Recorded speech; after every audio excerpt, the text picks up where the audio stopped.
Nos acompaña en el día de hoy la doctora Roberta Calvano, es dermatóloga del Servicio de Dermatología Pediátrica del Hospital Italiano. El doctor Eduardo Weinstein, él es pediatra, jefe de la unidad 5 del Hospital Gutiérrez, y la doctora Charlotte Rus es infectóloga, prosecretaria del Comité de Infectología de la Sociedad Argentina de Pediatría. Bueno, bienvenidos a ustedes, gracias por acompañarnos, y vamos a hablar un poco de enfermedades eruptivas. ¿Qué son? ¿Qué cuidados tenemos que tener? ¿Qué prevención hacemos? Pero empecemos por identificarlas, si les parece. Las más frecuentes, cómo aparecen. Bueno, digamos que uno puede agruparlas de muchas maneras. Algunas puede decir que son bacterianas, otras que son virales. O sea, las que son bacterianas tienen tratamiento antibiótico, las que son virales en general no tienen tratamiento en la mayoría de los casos. Después uno puede agruparlas por la forma de la erupción, es decir, si son con manchas, si son con vesículas, que esas son características diferentes. A veces por la manera en que aparecen, si aparecen después de tener fiebre, si aparecen junto con un cuadro catarral, es decir, hay muchas maneras de poder agruparla. Las que la gente más conoce son el sarampión, la rubiola, la varicela, después está la cuarta enfermedad, la quinta enfermedad, bueno, todas esas cosas. Claro, ahora la gente estas enfermedades eruptivas las asocia más con la etapa escolar, ¿no? Pero por ejemplo, un bebé, cuando tiene una erupción, muchas veces dicen, tendrá un sarampión, pero está amamantando. ¿Qué aparecen en esa etapa de la vida? Bueno, en realidad en el primer año de vida lo más común son las infecciones virales. Esas son las eruptivas más frecuentes y son, bueno, la cuarta enfermedad, por ejemplo, que es el exantema súbito, una de las más frecuentes. Y después algunas erupciones que acompañan a otros cuadros virales. Por ejemplo, los enterovirus, cuando dan gastroenteritis o alguna de esas patologías, pueden acompañar con un cuadro de brote, ¿no es cierto? Esa sería lo más común. Después, en la etapa escolar, hay un grupo de enfermedades para las cuales hay vacuna y que ya no se ven, afortunadamente. Por ejemplo, el sarampión. Por ejemplo, la rubiola, que si bien no se ha dejado de ver, pero es menos frecuencia. Después está la varicela, que es una de las más frecuentes, porque todavía la vacuna no está incorporada, pero se puede utilizar. Y eso sería la etapa escolar, que abarca desde los 4 o 5 años hasta los 15, 16 años. Más allá de eso, todas las otras eruptivas, cuando se presentan en el adulto, en general tienen más compromiso y son más importantes. Entonces, más o menos es eso la forma que uno puede definirla. Las enfermedades eruptivas en los adultos, ¿cómo se explican? ¿Por no haber tenido contacto con el virus? Sí, con respecto a esa pregunta, los adultos en general pierden inmunidad a medida de los años, a través de los años, y si no están bien vacunados cuando van a lugares donde el virus circula, por ejemplo, vamos a ver el caso de sarampión, que es lo más emblemático. El sarampión prácticamente está erradicado gracias a las vacunas y a las revacunaciones. Para dar un mensaje, todos los chicos tienen que tener una vacuna contra sarampión, rubéola y paperas al año de vida y otro al ingreso escolar, entre los 5 y los 6 años. Con esas dos vacunas, la vacuna y el refuerzo, se le da la inmunidad a la persona. Aquellos que no la tuvieron o que fueron perdiendo la inmunidad, porque esta vacuna puede fallar en un 5% a veces, y han viajado, como pasó en el Mundial de Fútbol, han ido a Sudáfrica y han vuelto con sarampión, y hemos tenido casos de sarampión en adultos, lo que para nosotros significa en un momento prácticamente de erradicación del sarampión, casi como una epidemia. Debe revacunarse a todo el mundo, porque cada 4 años, cuando había vacunaciones que no tenían una buena cobertura, aparecían brotes de sarampión, que primero fueron los chicos, después en los adolescentes y ahora son de los adultos e importados. Pero el pediatra recibe estas consultas porque ¿qué son las enfermedades infectocontagiosas, eruptivas o lo que nosotros llamamos exantemáticas. Para el público, exantema es una erupción colorada en la piel que puede tener o no vesículas. En realidad, la gente también la definió como si fuera esto una caja de cambios. La primera, la segunda, la tercera, la cuarta, la quinta y la sexta. Esto fue desde que se empezaron a describir las enfermedades infectocontagiosas. Entonces, la primera que se describió ya varios siglos atrás fue la escarlatina, entonces número 1. La segunda fue el sarampión, 2. La rubiola, que se llamaba sarampión alemán, no sé por qué, pero se llamaba 3. Y así se fue poniendo. Y ahora lo que queda en boga de ir por números, que esto ya habría que descartarlo, es el exantema súbito, que se llama, que es esos chicos que tienen 3 días de fiebre muy alta. Al tercer o cuarto día, cuando ya los padres y los pediatras estamos ya un poquito desesperados, el chico tiene una erupción con pequeñas manchitas rojas que no hacen roncha, que son suaves, en todo el cuerpo, y la fiebre se va. ¿Y qué se presume? ¿Que es una virosis? Eso es una virosis, sí. No, se sabe. Claro, está con identificación. por el virus SARS-P6. ¿Y la quinta y la sexta que son otros virus? Son otros virus.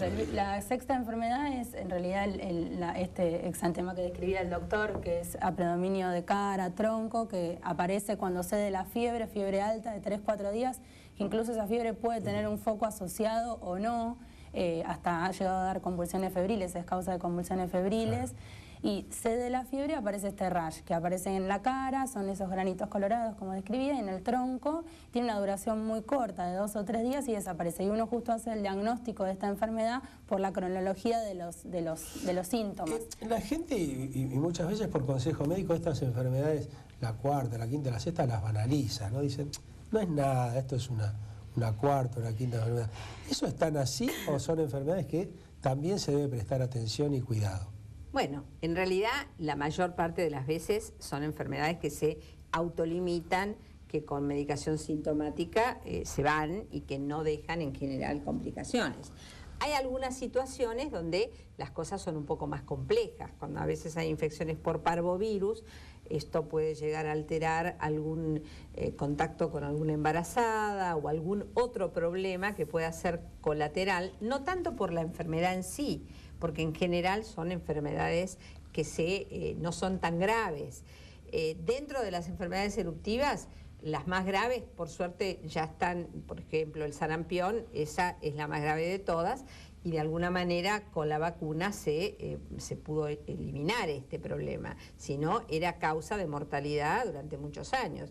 Y la varicela es una enfermedad que es bastante importante, que si bien la mayor parte de las veces tiene buena evolución, hay un grupo de chicos, que no son pocos, que pueden tener complicaciones, que están vinculadas al virus o sobreinfecciones. Y esto me parece que no es menor, por eso es importante la vacuna, ¿no? ¿Cómo estamos con respecto a la vacunación? ¿La gente tomó conciencia, vacuna a los chicos? ¿Todavía existe ese grupo de personas que dicen yo no lo vacuno porque no me gusta el tema de las vacunas?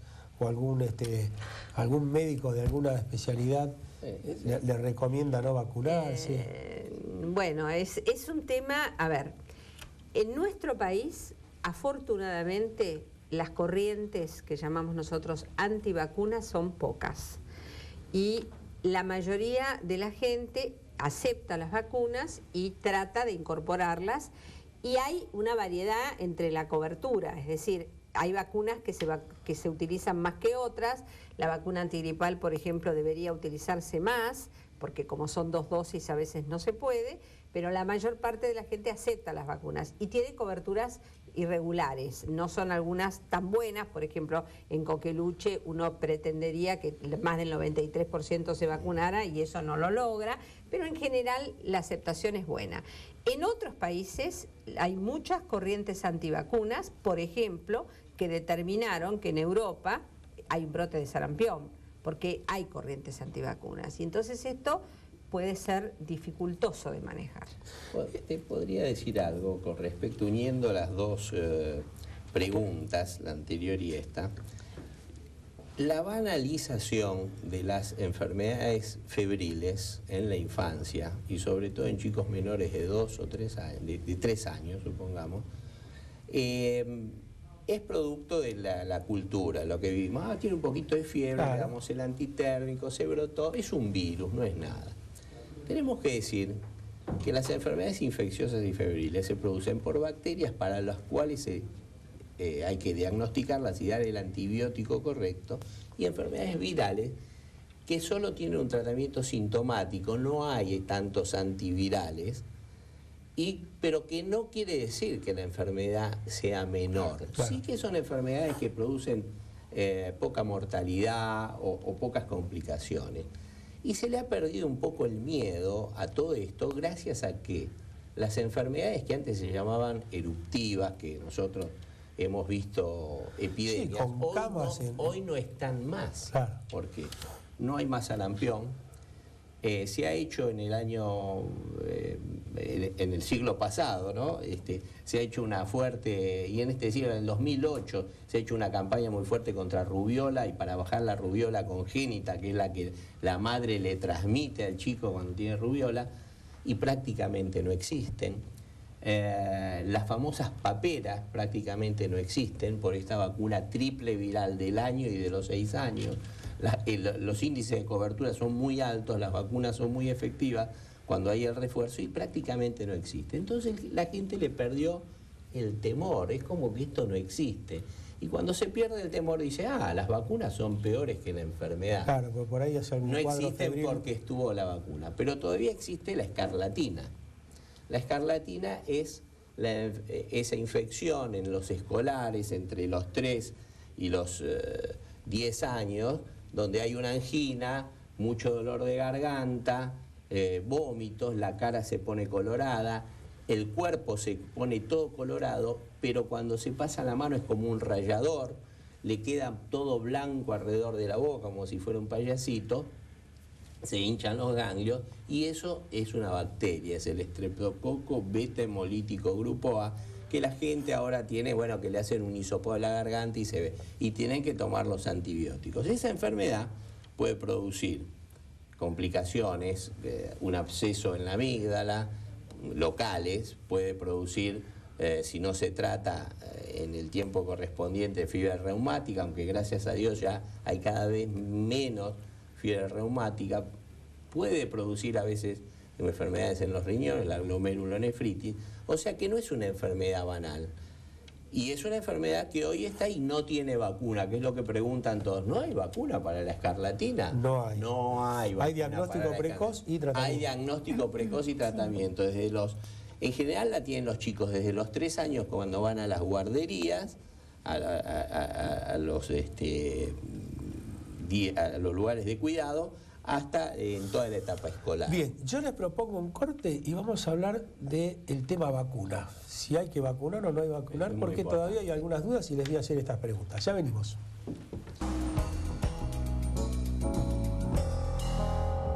Bueno, a veces en muchas oportunidades uno habla con personas, ¿no? Dicen, yo la verdad nunca me vacuné y no tuve enfermedades. En cambio, mi vecina o mi primo o mi tía se vacunaron y estuvo un día en cama porque tuvo un brote por la vacuna. ¿Cómo quitamos este mito, ¿no? Popular, que hay mucha gente que piensa así? Bueno, Charlotte, no a sé ver, lo primero que tienen que saber que la mayoría de las vacunas no tienen organismos vivos, o sea que no pueden producir problemas de por sí. Hay algunas vacunas. Es una reacción alérgica, ¿no? No, las reacciones alérgicas a las vacunas son excepcionales. Lo único que puede dar es un poco de dolor local. Claro. La mayoría de las vacunas. Hay algunas vacunas que son a virus vivos, atenuados, como por ejemplo la triple viral, como por ejemplo la Sabin, pero las posibilidades de que eso pueda producir problemas son muy bajas.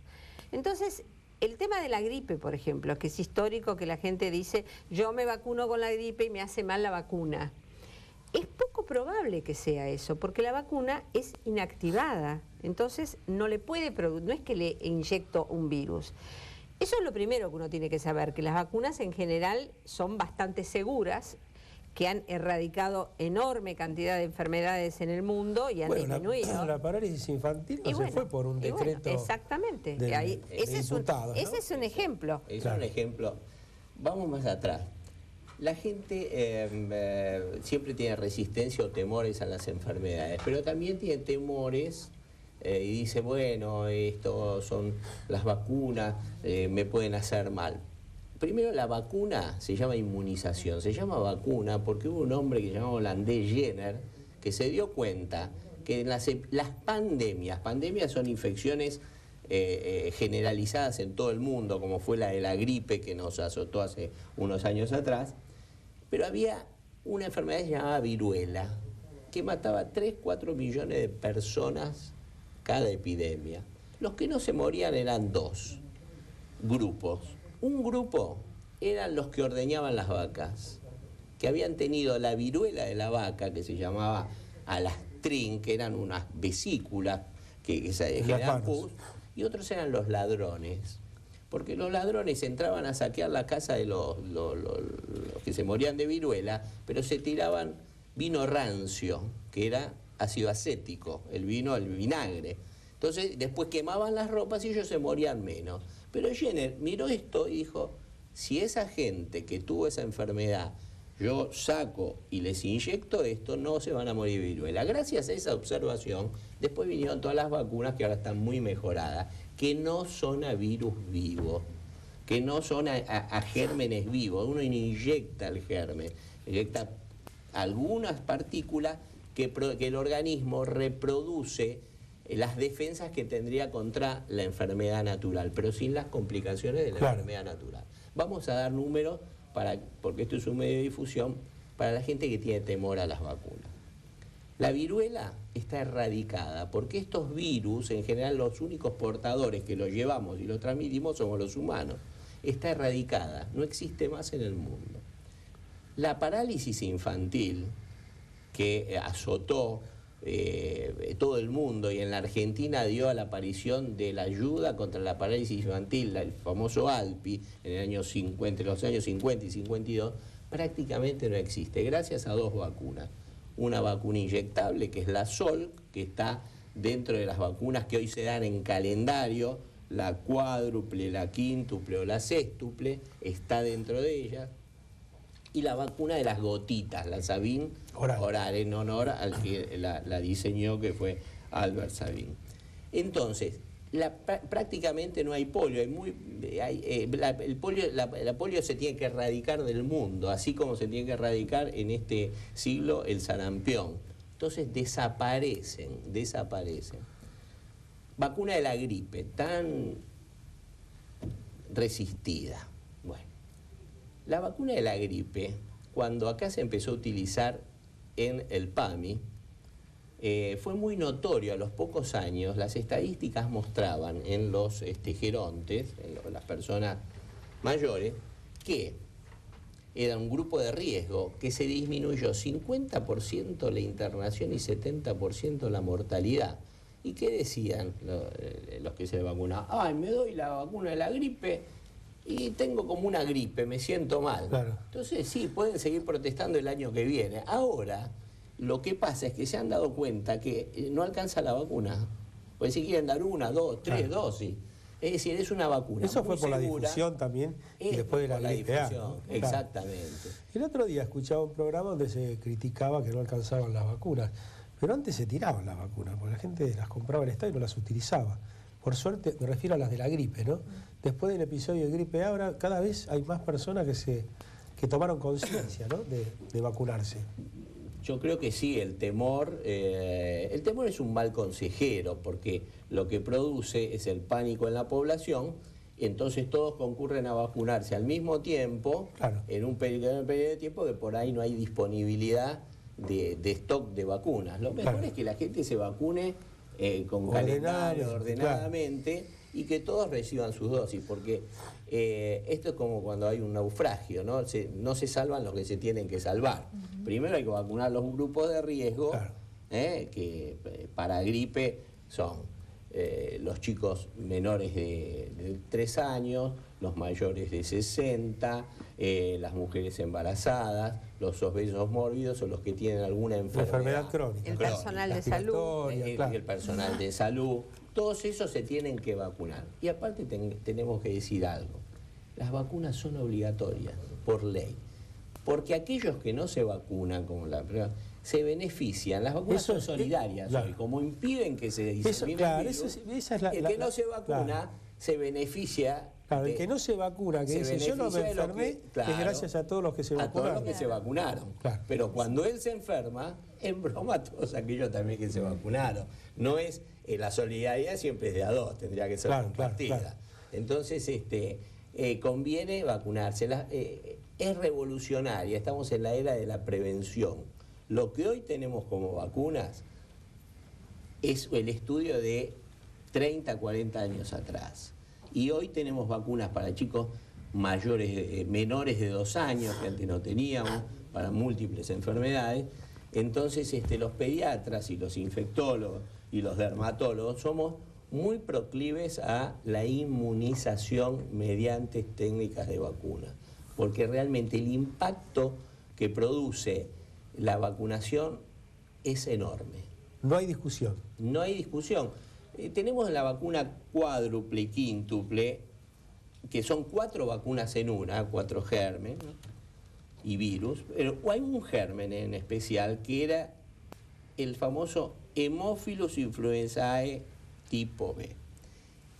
Era la causa más común de meningitis en la infancia.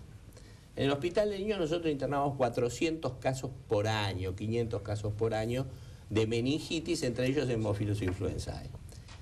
Hoy se interna 0 por ese germen. Gracias a esto. Bueno, yo les quiero agradecer a ustedes su tiempo, este aprendizaje, y creo que no cabe duda sobre la importancia de la vacunación.